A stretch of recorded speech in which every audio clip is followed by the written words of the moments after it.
तो जैसा कि हमें पता है कि हमारा जो भारतीय संविधान है, उसमें हम लोगों ने जो कॉन्सेप्ट उठाए थे, अलग-अलग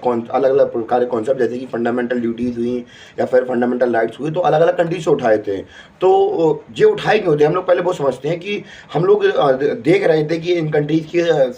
इन कंट्रीज़ में अगर ये कॉन्सेप्ट हज़ारों सालों से एक्सिस्ट कर रहे हैं, तो इनकी इफ़ेक्ट क्या है, कॉजेज़ क्या हैं, कि इनकी वजह से क्या-क्या होता है, क्या-क्या नहीं होता, क्या-क्या लिबर्टी मिल रही है, तो इनके पहले से ही एप्लीकेबल थे। हम लोग देख रहे थे कि हाँ, इधर पे ये दिक्कत हुई, यहाँ पे ये दिक्कत नहीं हुई, तो इस वजह से हम लोगों ने दूसरी कंट्री से उठा लिए, खुद के नहीं बनाए, क्योंकि अब हम लोग नया एक्सपेरिमेंट करते हैं, फिर कुछ उनका कंक्लूजन निकल के आता। इस वजह से जो हमारे भीमराव अम्बेडकर थे, यानी कि कॉन्स्टिट्यूशन असेंबली के जो लोग थे, उन्होंने कहा था कि हाँ, उठा रहे हैं तो क्योंकि हमें पता है कि इसके इफ़ेक्ट क्या हैं और कॉजेज़ क्या-क्या हैं। तो अगर हम लोग उसमें इसको लेकर आज हम लोग बात करेंगे फंडामेंटल राइट्स को लेकर, कि फंडामेंटल राइट्स का जो कॉन्सेप्ट हम लोगों ने कौन सी कंट्री से लिया था। तो जो फंडामेंटल जो राइट्स थे, उनका कॉन्सेप्ट हमने उठाया था यूनाइटेड स्टेट ऑफ अमेरिका।